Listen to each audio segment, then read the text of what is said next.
incomoda muito quando eu vejo a Michele Bolsonaro fazer um discurso em cima de um caminhão que parece uma pregação evangélica e se colocando como porta-voz de Deus. Ela, Bolsonaro, aquele grupo político, isso não existe. Ninguém pode falar em nome de Deus, entendeu? Ninguém tem a supremacia de estar. Me incomoda como pessoa que tem fé, como pessoa que é cristã. Então, eu acho que nós não podemos usar isso, seria contraproducente. Nós temos que falar com o povo evangélico como nós falamos com o povo em geral, com uma categoria social. Nós temos muitas mulheres, muitos jovens evangélicos que têm dificuldades, que têm que batalhar para viver, e são os nossos governos, os nossos programas que ajudam a maioria dessas pessoas.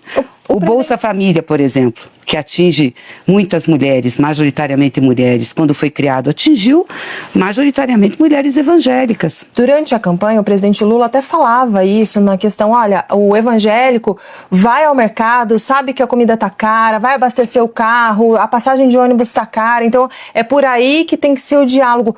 Mas isso. Mesmo assim, depois da campanha, um ano depois de governo, essa conexão ainda não aconteceu, né, presidente? É porque se trabalha com muita mentira, é o que eu estou dizendo. Uma das mentiras é essa, dizer que Bolsonaro é um representante de Deus, é um Messias, ir para as igrejas evangélicas fazer pregação e misturar com a luta política. Isso é muito ruim. Por exemplo, na campanha mesmo, o que eles fizeram com a gente? Disseram que se o Lula ganhasse, ia fechar igrejas, ia perseguir pastores, ia colocar banheiros unissex nas escolas. Eu acho que nós temos que perguntar hoje para o povo evangélico, quantas igrejas foram fechadas nesse quase um ano e meio de mandato do presidente Lula? Quantos pastores foram perseguidos? Quantos banheiros unissexes foram instalados nas escolas? E eles continuam partindo, entendeu, desse tipo de coisa. Agora mesmo teve essa questão do livro didático, que eles disseram que nós colocamos um livro didático erótico nas escolas, né? Quem escolheu o livro foi a gestão do Bolsonaro, o PNE deles. Então não dá, a mentira é um instrumento do diabo, não de Deus. Então eu acho que a gente tem que começar a desmentir essas coisas, sem entrar na disputa da religiosidade, da crença das pessoas, e mostrar para o povo evangélico aquilo que nós estamos fazendo, que atinge a maioria da população, evangélica, católica, crente, descrente, mas que são pessoas que precisam de políticas públicas do Estado. Queria aproveitar que a senhora entrou então nesse assunto, mentira ou fake news, né, também como a gente costuma tratar, para lhe questionar sobre dois pontos que são sempre apontados como dificuldades do Partido dos Trabalhadores. Sim. Um deles é justamente a comunicação, como responder, por exemplo, a eventuais falsos ataques sobre medidas do governo. Na campanha, esse foi um grande desafio, a gente percebeu isso trabalhando ali dentro, cobrindo o então candidato Lula, foi uma questão. Um outro ponto, já que estamos na iminência de uma eleição, é a formação de novos quadros. O PT evoluiu nessas duas questões? Olha, eu acho que em comunicação, sim, a gente deu passos importantes. Se nós pensarmos o que a gente tinha em 2018, naquela campanha que nós enfrentamos primeiro com Lula, depois com Haddad, compararmos o que foi a campanha de 22, acho que a gente avançou muito, tanto que nós ganhamos a eleição. Se a gente tivesse falhado na comunicação, nós tínhamos perdido a eleição. E foi uma eleição difícil, dura, porque nós disputamos com alguém que estava na cadeira de presidente da República. É a primeira vez que um presidente não se reelege, então isso tem que ser considerado. O dinheiro que foi gasto, a máquina que foi colocada na campanha, né, e a experiência deles em redes sociais. Então eu acho que nós avançamos, conseguimos usar as redes.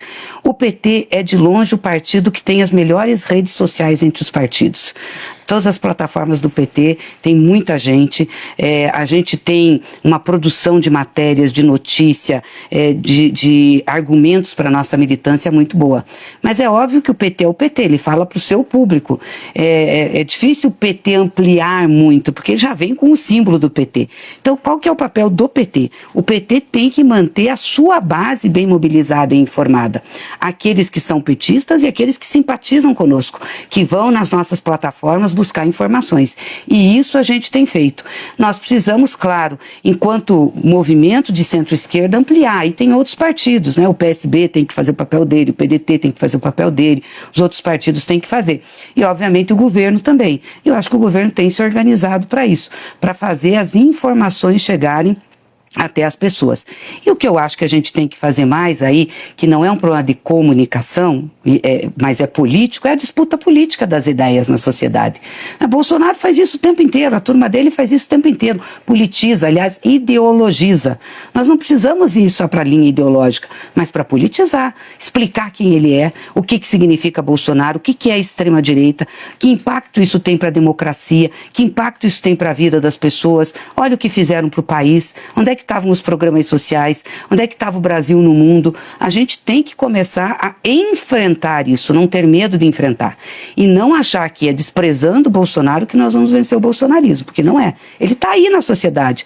Independe de nós não temos governabilidade. Ah, mas a gente não fala, fica quieto, ele passa. Não, ele não passa, ele está aí. Ele é um ator e um movimento da extrema-direita é forte e precisa ser enfrentado. Agora, sobre a formação de novos quadros, também para a gente não sair desse tema, e eu já engato um outro questionamento também. A senhora está bem envolvida, obviamente, na questão das eleições municipais, e quando a gente percebe que o PT precisou abrir, de fato, para abraçar a frente ampla, aliados em capitais relevantes, a exemplo de São Paulo e do Rio de Janeiro, onde não vai ter a cabeça de chapa. Né? O que significa esse movimento? Qual a avaliação que a senhora faz? Porque é um estranhamento. E ainda dizem que nós somos estreitos, hein? Nós ganhamos a eleição com Lula com uma frente ampla, costuramos isso, nós sabemos da importância que tem as forças políticas juntas. Eu acho que fazer política, costurar a frente ampla é importante, principalmente para o quadro que nós temos no Brasil. Isso não quer dizer que a gente tenha que abrir mão das nossas concepções, da nossa linha. Isso tem sempre que estar sendo colocado e a gente vai mediando. Sobre a renovação de quadros, eu acho, Tainá, que tem que perguntar na política em geral. As pessoas cobram muito do PT, mas eu não vejo uma política de renovação de quadros em outros partidos. Talvez o PSOL tenha um pouco, porque já veio, né, de uma renovação, de um outro viés de luta, enfim. Mas os outros partidos eu olho assim, se você olhar o Congresso Nacional, olha a faixa etária do Congresso Nacional. Poucos jovens, ainda poucas mulheres, na direita, poucos negros. Mais jovens, né? Pela direita, né? Mais ou menos, né? Mas nós também renovamos muito. A gente tem hoje uma bancada, nossa bancada, por exemplo, na Câmara dos Deputados, é a que tem a maior proporcionalidade de mulheres, em número proporcional e absoluto. A gente fez um esforço para isso. Elegemos mulheres negras, mulheres jovens, elegemos mais negros. Então, a gente tem uma política para fazer isso. O problema da direita é que geralmente você faz uma política familiar, né? É o filho do fulano que passa a substituir o fulano. Nós não temos isso no PT. Presidente, nos grupos de trabalho do partido, qual estratégia foi traçada em relação aos municípios, para as eleições municipais,